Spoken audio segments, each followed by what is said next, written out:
अस्सलामुअलैकुम। प्रोग्राम तजिया के साथ मैं हूं उमर दराज गोंदल। इस वक्त इंटरनेशनल महाज के ऊपर आप देखें अमेरिका और ईरान के दरमियान एक डेडलॉक है। पाकिस्तान अपने तौर पे कोशिश जरूर कर रहा है कि दोनों फरीकैन एक बार फिर मुज़ाकरात की तरफ लौट आएं।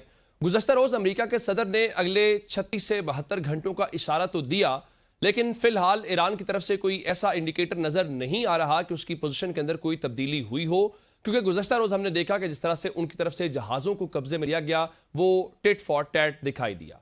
अब जो ब्लॉकेड है, क्या वो ईरान के ऊपर प्रेशर बना पाएगा या बना पा रहा है? ये एक बड़ा इंपॉर्टेंट मामला है जिसकी बुनियाद के ऊपर चीज़ें अगले चंद दिनों के अंदर तब्दील हो सकती हैं। ये तो हो गया जो इंटरनेशनल महाज के ऊपर चीज़ें चल रही हैं। पाकिस्तान की सियासत, वो कहते हैं कि पाकिस्तान की सियासत में कोई डल मोमेंट होता ही नहीं है। इस वक्त अगर आप देखें, कल खैबर पख्तूनख्वा की असम्बली ने जो अपना इजलास है वो ऐवान के बजाय स्टेडियम के अंदर किया। अब उस पर बहुत सारे सवालात हैं कि आखिर ये क्यों आइडिया आया, इसकी वजूहात क्या है, इससे हासिल क्या किया गया। यानी आवाम को अगर रसाई देनी थी, इतना आपने खर्चा किया या आपने इतने इंतजाम किए, तो वो तो ऑलरेडी लाइव स्ट्रीमिंग के जरिए इंतजाम हो जाते हैं। फिर अडियाला को लेकर बहुत सारी पॉलिसीज या चीज़ों के ऊपर इख्तलाफ या इबहाम तहरीक इंसाफ में मौजूद है, और फिर अब एक बार फिर तहरीक इंसाफ लाहौर जलसा करना चाहती है। जलसे पहले भी हो रहे थे। क्या तहरीक इंसाफ के पास कोई स्ट्रेटजी है या तहरीक इंसाफ सिर्फ और सिर्फ जो है वो हवाई फायर ही कर रही है? इन तमाम अहम मौज़ूआत के ऊपर हमने बात करनी है और 3 सीनियर सहाफ़ियों को दावत दी है। मैं तारुफ करवाता हूँ। सबसे पहले मिस समीना पाशा हमें ज्वाइन कर चुकी हैं। समीना पाशा सीनियर सहाफ़ी तजयकार, आपका शुक्रिया। फरवा वहीद साहिबा ने हमें ज्वाइन करी है। फरवा साहिबा, आपके वक्त का भी बहुत शुक्रिया। सैयद ज़िशान अजीज़ भी हमारे साथ मौजूद है। शाह साहब, आपके वक्त का भी बहुत शुक्रिया। मैं ज़रा समीना पाशा साहब आपसे शुरू करना चाहता हूँ कि इस वक्त जो सिनेरियो है, चले पाकिस्तान की जो वाह वाह बल्ले बल्ले हो रही है वो तो सभी उसके ऊपर खुश हैं, लेकिन बतौर जमात तहरीक इंसाफ जो है इस वक्त जो उनकी स्ट्रेटजी है, आपको पहले तो ये बताएं कुछ स्ट्रेटजी नजर आ रही है या वो भी बस हवाई फायरी करते दिखाई दे रहे हैं? Thank you Umar. नहीं, आप स्ट्रेटजी पीटीआई की किस हवाले से पूछ रहे हैं? मिसाल के तौर पे कोई एहतजाज को लेकर हमने सुना था कि स्ट्रीट मूवमेंट शुरू की जाएगी, कोई स्ट्रीट मूवमेंट नजर नहीं आ रही। अडियाला के बाहर बुलाते हैं, अडियाला के बाहर कोई नहीं आता। कहीं पे हमें महमूद खान जगजई नजर नहीं आते, और फिर अलीमा खान जिस तरह से कहती हैं वो पार्टी से भी मायूस हैं, वो वकीलों से भी मायूस हैं। तो तहरीक इंसाफ के सामने से करना क्या है? अब मजामत करनी है, ऐवान में रहना है? इस हवाले से जाना चाह रहा हूँ। सही नहीं, वो आपने शुरू में रेफरेंस दे दिया ना, तो मैंने कहा शायद आप उसके हवाले से स्ट्रैटेजी का पूछ रहे हैं। नहीं, ये बात आपकी सही है। पॉलिटिकल स्ट्रैटेजी तो इस वक्त बिल्कुल नजर नहीं आती पीटीआई की। क्लूलेस नजर आ रहे हैं तमाम लीडर्स इनके। और एक तो शुरू में तो ये प्रॉब्लम नजर आता था कि दो मुख्तलिफ आरा हैं। एक ग्रुप चाह रहा है कि जी मजामत हो, दूसरा ग्रुप चाह रहा है कि मफामत हो। लेकिन अब तो ऐसे लग रहा है कि कोई कुछ भी नहीं चाह रहा। बिल्कुल एक खामोशी है, और इस खामोशी को तोड़ने के लिए कभी कभार कोई जलसा कर लें या कुछ है, लेकिन वो कोई प्लानिंग नहीं है उसके पीछे नजर आती कि आप का प्लान ये है कि जी यहाँ जलसा कर रहे हैं, फिर यहाँ कर रहे हैं, उसके बाद आपका ऑनवर्ड्स ये प्लान है। प्रॉपर आपकी जैसे स्ट्रैटेजी होती है, तो ऐसा कुछ दिखाई नहीं दे रहा। खुद इमरान खान साहब के हवाले से ये खबर आई है कि उन्होंने रिहाई फोर्स का जो आइडिया है उसको भी पसंद नहीं किया। और इसी तरह से लॉन्ग मार्च के हवाले से भी इमरान खान साहब ने अगर बाकी 1-2 मैसेजेस भिजवा दिए थे तो वो ये भी भिजवा सकते थे अगर उन्हें लॉन्ग मार्च चाहिए होता। उन्होंने किसी लॉन्ग मार्च के लिए नहीं कहा।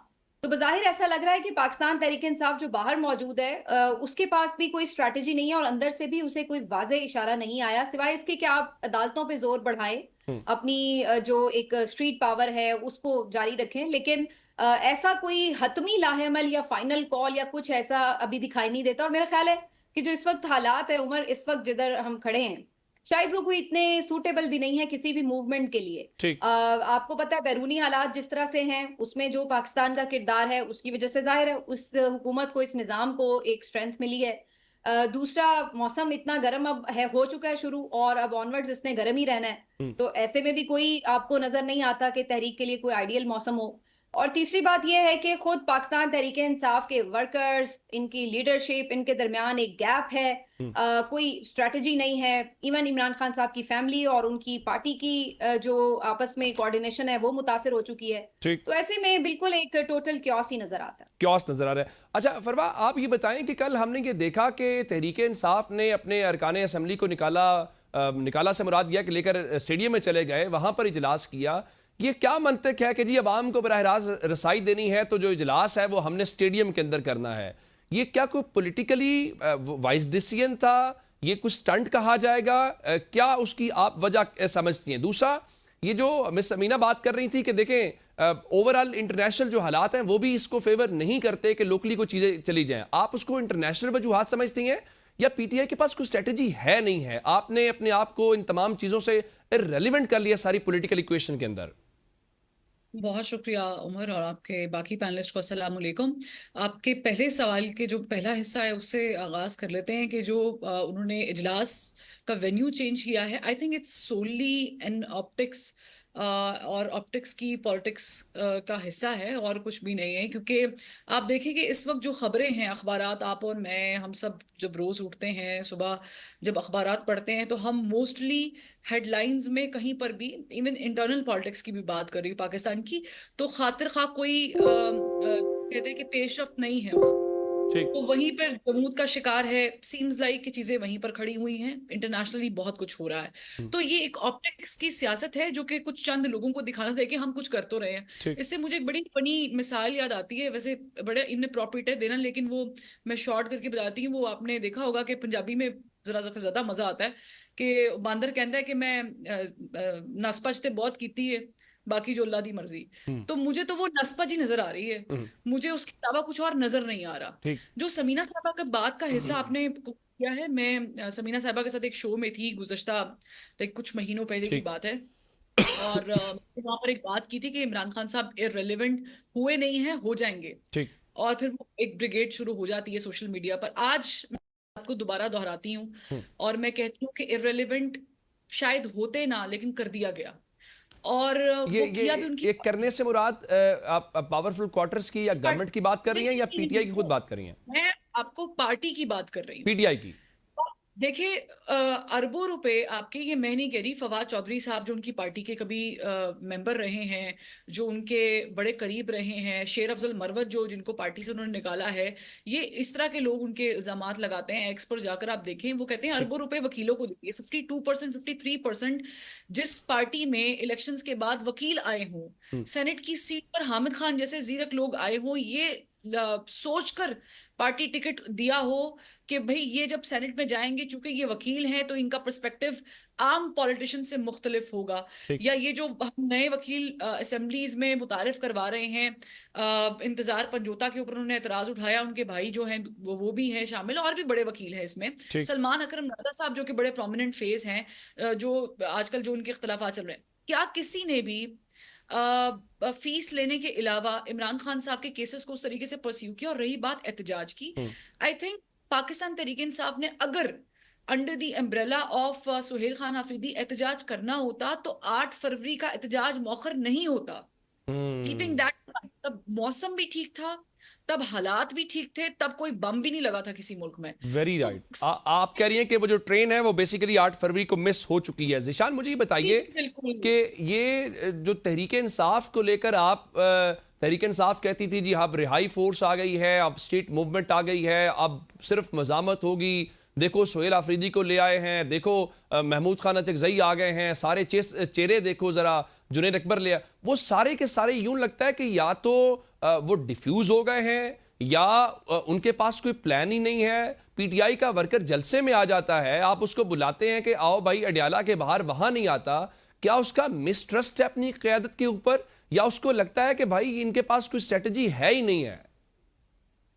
थैंक यू उमर साहब। एक तो इमरान खान साहब हमेशा कहते थे, जो पीटीआई के इन्हीं के लीडर, वो ये कहते थे कि जब तक हार ना जाए तब तक आपने खुद को नहीं हारने देना। अच्छा।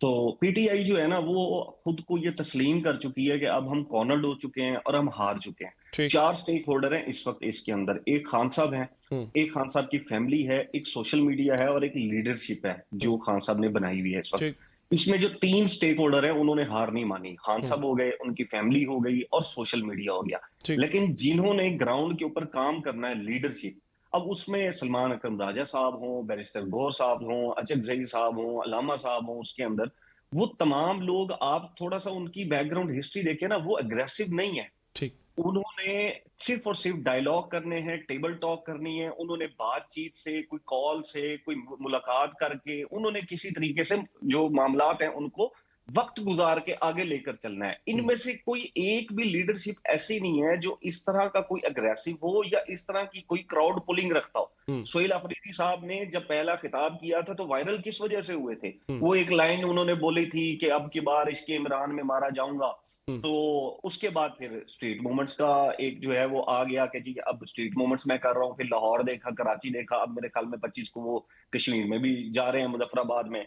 फिर उसके बाद ये रिहाई फोर्स आ गई।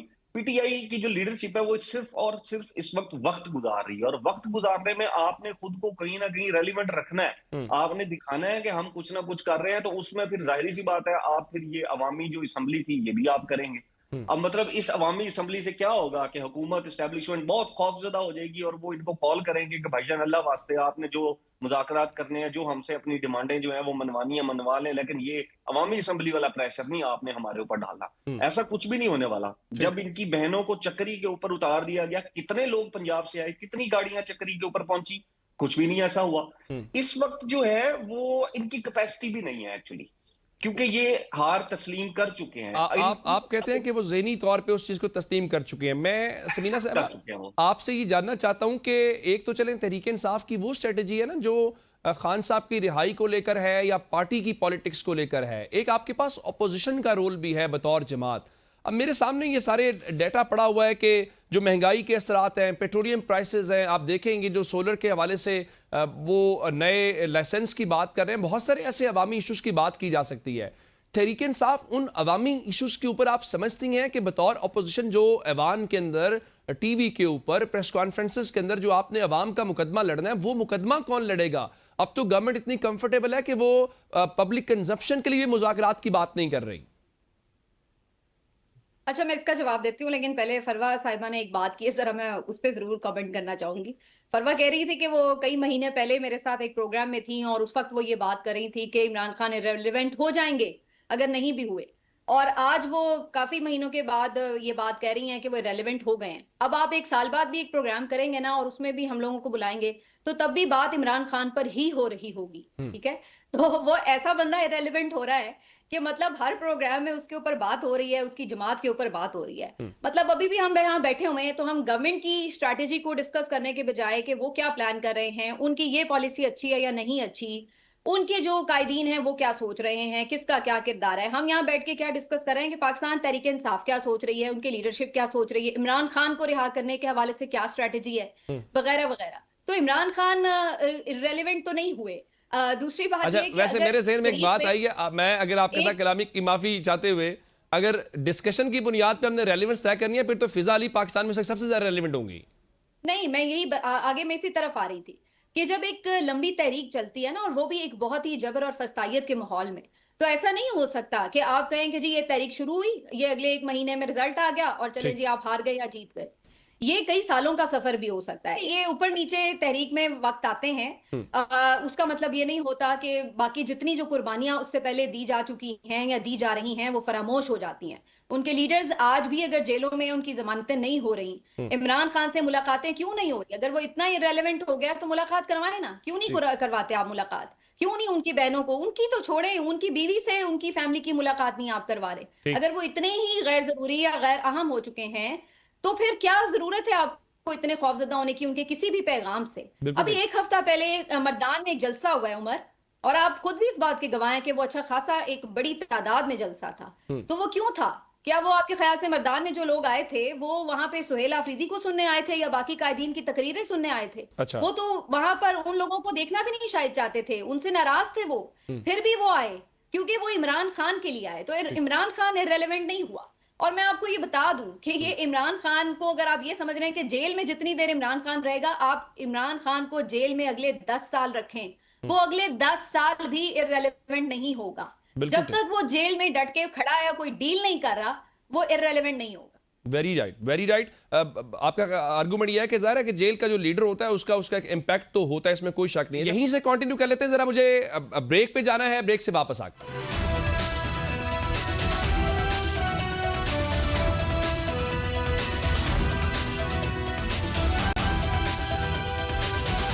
Welcome back. अच्छा फरवा, मुझे ये बताएं कि ये जो पीटीआई फिर लाहौर आना चाहती है, ये पिछली बार के रिस्पांस को देखकर लाहौर को आजमाना चाहते हैं या वो गवर्नमेंट के नर्व्स को टेस्ट करना चाहते हैं? तो जलसे की इजाजत, अगर जिस तरह ये बात है कि रेलिवेंट है, तो सबसे बेहतरीन तरीका तो यही है कि लाहौर के मीनारे पाकिस्तान पे जलसे की इजाजत दी जाए। लोग ही नहीं आएंगे, आप और मैं रिपोर्ट करेंगे कि देखें के लिए लोग नहीं आए। इजाजत दे देनी चाहिए। किसी भी हुकूमत में कोई भी ऑपोजिशन की जमात हो, पाकिस्तान तरीके इंसाफ की हुकूमत में भी हम यही बात करते थे कि इजाजत देनी चाहिए, मिलनी चाहिए। ये जमहूरियत का हुस्न होता है और कोई फर्क नहीं पड़ता। लेकिन इजाजत नहीं मिलेगी, हम सबको पता है क्यों नहीं मिलेगी, ये भी पता है। इसी तरह नहीं मिलेगी कि अगर मरीम नवाज साहिबा पेशावर में कोई जलसा करना चाहें तो शायद उनको भी उन्हीं मुश्किलात का सामना करना पड़ेगा जो लाहौर में सुहेल खान आफरीदी साहब वैसे के वो साथ दावत देकर गए थे लाहौर, वो दावत देकर गए सुहेल थे। अफरीदी साहब जब आए थे ना लाहौर में, जाएंगी उन्होंने नहीं ना। कहा था कि सारा कुछ हम प्रोवाइड करेंगे, हम जगह भी देंगे, कुर्सियां भी देंगे, बस बंदे बिल्कुल, नहीं लेकिन देंगे। वो तो खान साहब ने भी कहा था कि कंटेनर्स देंगे, आप धरना करने वाले हैं। मैं हाँ, ये कहना चाह रही हूँ वो जाएंगी नहीं। ठीक। ऐसे ही हो रहा है, पॉलिटिक्स इस नहज पर आ चुकी है। हम्म, लेकिन इजाजत देनी चाहिए। मैं फिर ठीक। भी बीइंग सहाफी पाकिस्तानी समझती हूँ ये हर पार्टी का इस्तेहकाक है। वो क्राउड पुलर है नहीं है, 4 बंदे इकट्ठे करते हैं, 5 करते हैं, कोई मसला नहीं है, ये आपकी हेडेक नहीं है। आपको सिर्फ जलसे की इजाजत देनी चाहिए, हम्म, फिर बाकी उनकी जिम्मेदारी है। इररेलेवेंट्स पे थोड़ी सी मैं बात करना चाहूंगी। देखिए, मैं प्रोग्राम होस्ट करती हूँ, ये मेरा अपना इस्तेहकाक है कि आज मुझे किस पे बात करनी है। आपने मुझे मधु किया है, बिल्कुल ठीक। आप मुझे अगर इंटरनेशनल इशू पर भी बात करने को कहते तो मैं उस पर बात करती। ठीक। अगर आप मुझे किसी इकोनॉमी के टॉपिक पे बुलाते तो हम शायद उस पर भी डिस्कशन करते। ये जी। आपका इस्तेहकाक था कि आप चाहते थे कि आज हम इमरान खान साहब की पार्टी के साथ जो कुछ हो रहा है उस पर बात करें, इसलिए हम बात कर रहे हैं। अदरवाइज यकीन करें, आजकल आप कोई भी चैनल उठा के देख लें, जितने भी सेगमेंट्स उठा के देखेंगे किसी भी चैनल के, वहां पर ज्यादातर इंटरनेशनल इशू ही डिस्कस हो रहा है, इमरान खान राइट। साहब डिस्कस नहीं। दूसरी बात यह है कि इररेलेवेंस की बात पे थोड़ा सा जस्टिफाई मैं करना चाहूंगी। समीना पाशा साहिबा सीनियर है, उनका अपना एक मौकिफ है, वेरी रिस्पेक्टेबल टू मी, और वो ये है कि बहनों से मुलाकात इसलिए नहीं कराई जा रही कि वो रेलेवेंट है। जी। बहनों से मुलाकात इसलिए ही नहीं कराई जा रही कि वो रेलेवेंट नहीं है। अगर वो ठीक। रेलेवेंट होता है तो जितना प्रेशर और जितने टैक्टिक्स पाकिस्तान तरीके इंसाफ इस्तेमाल कर चुकी है, हम्म, ये जितनी स्ट्रेंथ, और हम खुद कहते हैं कि उनको बहुत अच्छा वोट बैंक उनका है और मिले हैं, तो इतनी रेलेवेंस तो होनी चाहिए थी कि हुकूमत डर जाती। हम्म, प्रॉब्लम ये है कि आपने हुकूमत को उनका चाका उतार उतार के, जो हम पहले दिन से बात करते थे, इतना ज्यादा मजबूत कर दिया कि हम्म, आज वो आप समझते हैं कि वो रेलेवेंट है, यूट्यूब के लिए रेलेवेंट होंगे, ट्विटर के लिए रेलेवेंट होंगे, कुछ बैठे हुए बाहर सहाफियों के लिए वो रेलेवेंट होंगे। पाकिस्तान की पॉलिटिक्स में तो जिया भी आज तक डिस्कस होता है, क्या वो रेलेवेंट है? राइट। आमरीत की जब बात होती है तो मुशर्रफ भी डिस्कस होता है, क्या वो रेलेवेंट है? हम्म, तो बात यह है कि रेलेवेंट रहने के लिए आपको रेलेवेंट होने वाले काम करने पड़ते हैं। हम्म, और मुझे लगता है कि खान साहब ने 2-3 चीजें ऐसी मिस कर दी हैं, जिस पर अगर हम पीछे मुड़ के देखें तो वहां पर वो अपनी रेलेवेंस रख भी सकते थे और चीजें आगे बढ़ भी सकती थी। इस वक्त as we speak right now, there is no such concept of being relevant in the politics. हाँ, मां सिवाय इसके कि मैं सिंपथी और एम्पथी दे रही हूँ हम्म, पाकिस्तान तरीके इंसाफ के बानी इमरान खान साहब को, कि उनके साथ जो कुछ हो रहा है उसमें जितना किरदार हुकूमत का है या जो कुछ 9 मई के बाद हुआ है और जो 9 मई को हुआ है, उतना ही किरदार उनकी अपनी जमात का है, उतना ही किरदार उनकी अपनी बहनों का है, ठीक। उतना ही किरदार उनकी पार्टी के उन लोगों का है जो कुछ नहीं कर रहे सिवाय अपने इक़्तिदार के मजे लेने के। बिल्कुल, सो आप कह दिस रहे इज हैं कि वो Tehreek-e this is how they make him irrelevant ठीक। and he is। वो तहरीक इंसाफ के हवाले से आप ये कह रही हैं कि वो हुकूमत की, चूंकि अब जो हुकूमती तहरीक इंसाफ है उसका इम्पैक्ट जरा हावी हो गया।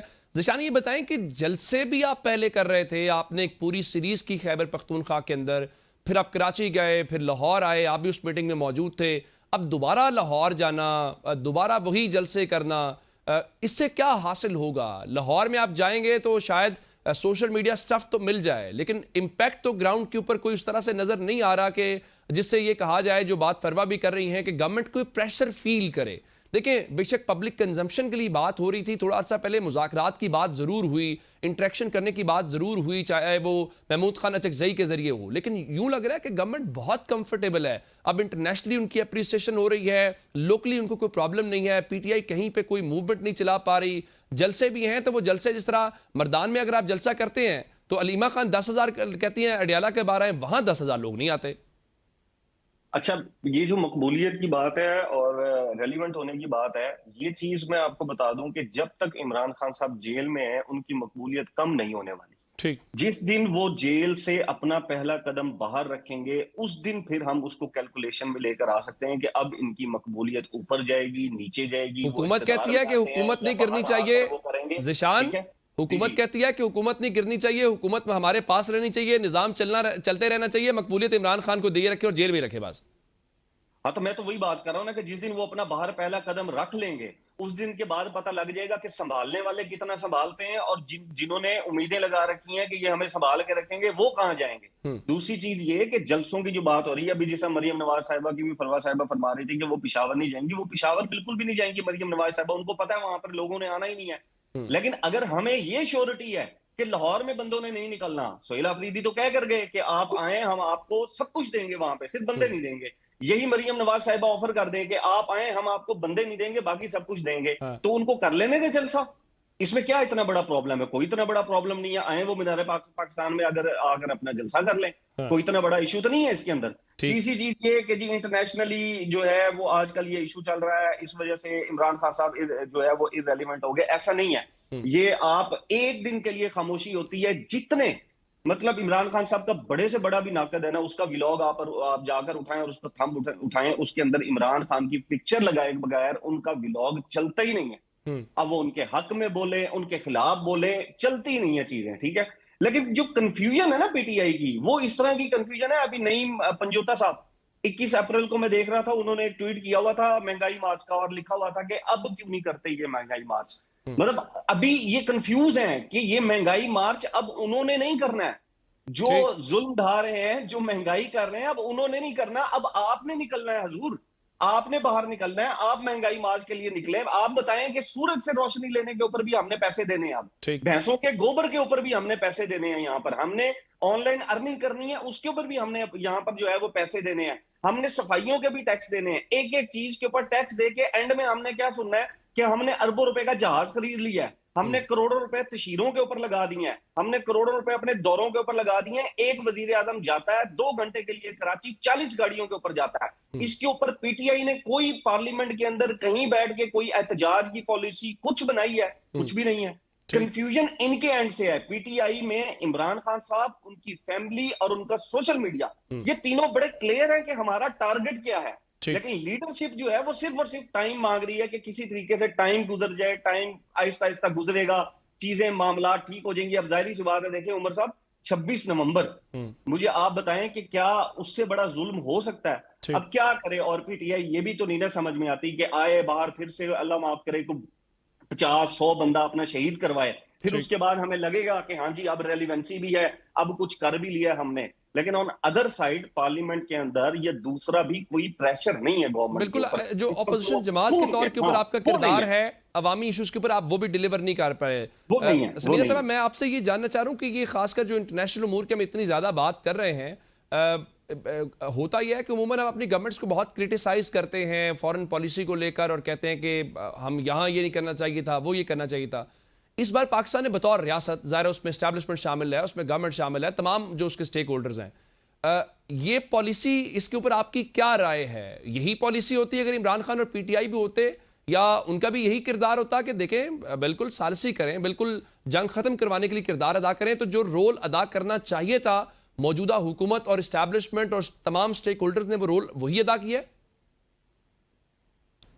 इमरान खान तो बड़े क्लियर है इस मामले में, वो तो हर मामले में यही कहते हैं कि डायलॉग से ही रास्ता निकालना चाहिए हर इशू के ऊपर, चाहे वो पाकिस्तान का मामला हो, सऊदी अरब ईरान का मामला हो, कहीं पर कोई भी इशू हो, तो वो इस बात के लिए बिल्कुल क्लियर होते हैं कि जो बात डायलॉग के जरिए हो सकती है उसमें तो बिल्कुल भी वॉर किसी चीज का सोल्यूशन ही नहीं है। डेफिनेटली इमरान खान साहब की हुकूमत होती तो वो यही कोशिश करते कि बातचीत से ही मसले का हल निकालते। और आपको याद होगा अपने दौरे हुकूमत में उन्होंने ईरान और सऊदी अरब के मामलात को सेटल करने के लिए कोशिश की भी थी, एक सालसी का किरदार उस वक्त भी उन्होंने जरूर निभाने की कोशिश की थी। लेकिन ये कहना कि जो मौजूदा हालात हैं उसकी वजह से सब कुछ हुकूमत के लिए अच्छा हो गया, या उनका वोट बैंक बढ़ गया, या उनके ऊपर सारे जो पाकिस्तानी लोग हैं वो बस दीवाने हो गए हैं, तो ऐसा भी नहीं है। इन द एंड आपके जो इंटरनल इश्यूज होते हैं वही प्रिवेल कर रहे होते हैं। ये एक आध महीने की बात हो सकती है, फर्दर पाकिस्तान में अल्लाह करे कोई अमन की तरफ अकॉर्ड हो जाए साइन, और उसके बाद अमन हो जाए, जंगें खत्म हो जाएं, हम सब इसके लिए दुआ गवा है।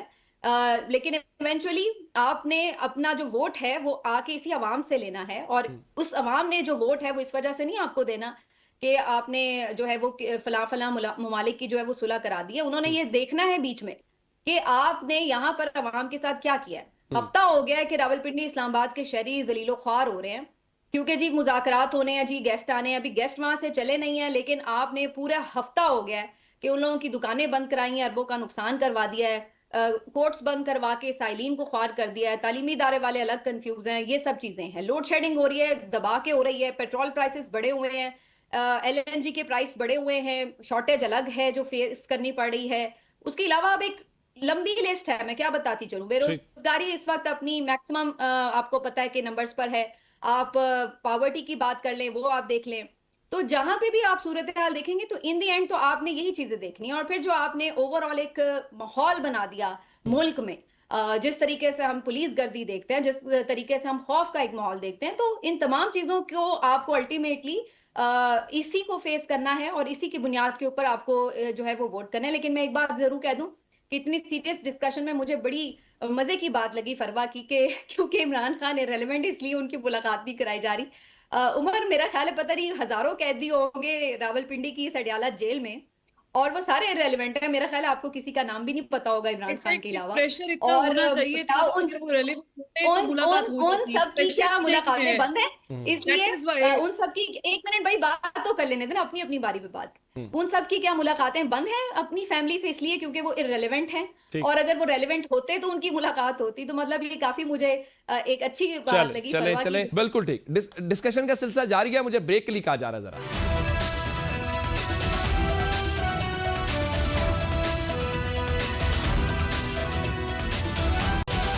Welcome back. फरमा, मुझे ये बताइए कि जो खासकर इंटरनेशनल मामलात पे कामयाबियां हैं उसको अप्रिशिएट तो सब करेंगे, ज़ाहिर है वो हम सब की कामयाबियां हैं, लेकिन उसको लोकल आप समझते हैं कि वो ट्रांसलेट होती हैं इस लिहाज से कि लोग कहते हैं कि बिल्कुल अब वोट जो है वो सिर्फ और सिर्फ अगर मैं किसी और जमात को दे रहा था तो अब मैंने गवर्नमेंट को ही वोट देना है, यानी लोकल उसका इम्पैक्ट आता है वोटिंग पैटर्न पे?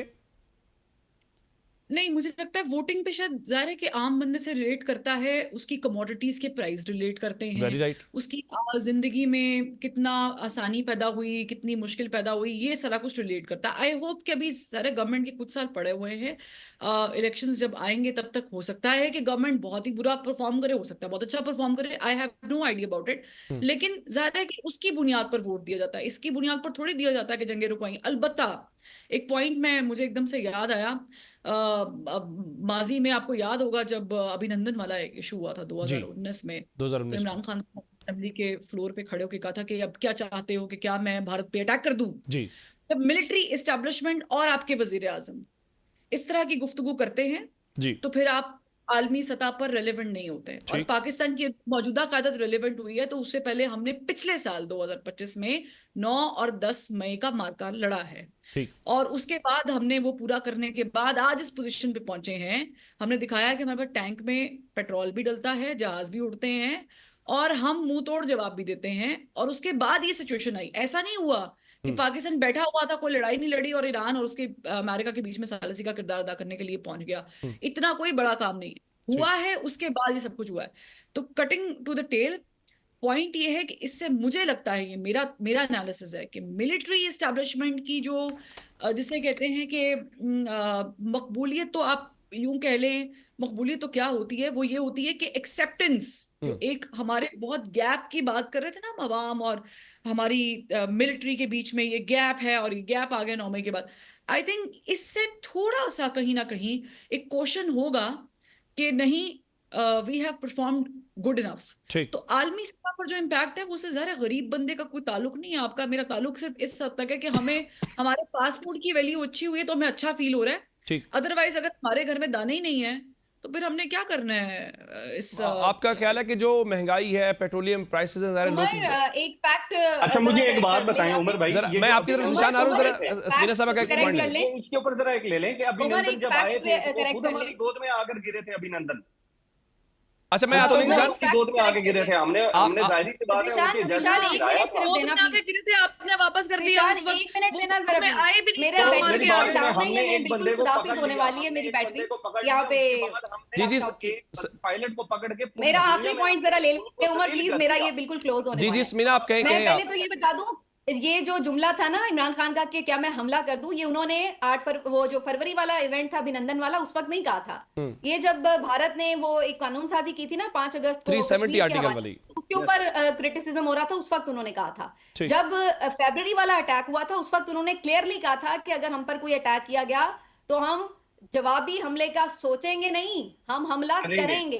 और फिर आपने देखा कि उस वक्त भी जो कुछ हुआ, ये अलग बात है कि उनकी स्ट्रैटेजी है कि वो एस्केलेशन को बढ़ाना नहीं चाहते थे, तो उन्होंने अभिनंदन को वापस किया। 4 दिन जो तो ये दो बर्दाश्त किया चीजों वो को जो है ना मिक्स ना करेंगे, कब उन्होंने किस वक्त क्या बात की थी। हमला करने वाली बात जो थी वो असेंबली में उन्होंने की थी, गोद में और क्या उसका करता मकसद है, जो था वो कैसे करता कश्मीर है, वाले कौन इशू के उसको ऊपर था। नहीं करता। उसका I'm not मकसद defending ये मैं था जरा कि ये जरा अगर आप हवाले से वो बात कर रहे थे कि जिशान की तरफ जाना चाह रहा हूँ। जिशान गवर्नमेंट में ये सब कुछ हुआ है, उसको थोड़ा सा क्रेडिट, ड्यू क्रेडिट जो है, नहीं सब क्रेडिट बनता है जहाँ क्रेडिट बनता है। ऑफ एनी कब क्रेडिट नहीं दिया भाई, क्रेडिट तो दिया है कि भाई ठीक है अच्छा काम कर रहे हैं, लेकिन आप फैक्ट्स को गलत ना करें कि कब की बात उन्होंने जब किसी और मौके नहीं पे क्रेडिट कोई अच्छा आपकी तो उसके अच्छा साथ- जिशान आपकी तरफ आते हुए मुझे ये बताइए कि ये जो एक तो आप बताएं ना कि गवर्नमेंट को क्रेडिट आप कितना देते हैं इस शानदार सिफारतकारी के ऊपर, इस सारे मामले के ऊपर, नंबर 1, और नंबर 2 आप समझते हैं जो इंटरनेशनल कामयाबियां हैं वो गवर्नमेंट उसको ट्रांसलेट लोकली करती है और करेगी, उसका फायदा उसको होगा? अच्छा, ये मैं क्रेडिट अगर वो मेरी सीनियर है फरवा साहिबा उनके वाला देना शुरू कर दूं तो मुंबई हमलों के ऊपर नवाज शरीफ वाला बयान याद करा दूं। ये जो आज अमन के सफीर बन के यहाँ पर इस्लामाबाद पहुंचे हुए थे, इनके बगैर जो है ये हो नहीं रहा था। देखें, पाकिस्तान का क्रेडिट है, पाकिस्तान अमन चाहता है, पीस चाहता है, और इसमें तो कोई शक वाली बात नहीं है। लेकिन इसके साथ बट है कि अपने मुल्क के अंदर हमारा क्या हो रहा है। हमारा डिप्लोमेटिक जो इमेज है वो बहुत अच्छा हो रहा है, और वो अच्छा भी होना चाहिए। और ये जो इमेज होता है ये ममालिक का होता है, कंट्रीज का होता है, ये किसी शख्सियत का नहीं होता है इमेज, ठीक है।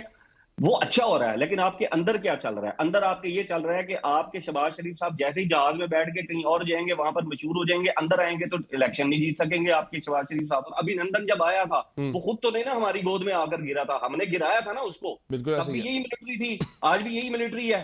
तब भी मिलिट्री ने गिराया था, इमरान खान ने तो नहीं ना जाके गिराया था।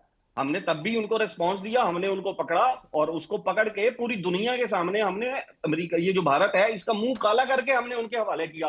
किसी काम का नहीं रहा। एक बंदा जिसको हमने पकड़ के जलील किया उसको आला तरीन वहां पर वो अपना फौजी एजाज दे रहे हैं, पूरी दुनिया के अंदर जलील हो रहे हैं। इससे ज्यादा और वो क्या करे? और तीसरी चीज ये कि अब वो मेरे ख्याल में ये कश्मीर वाली शिक पास हुई थी ना जी, आर्टिकल 370।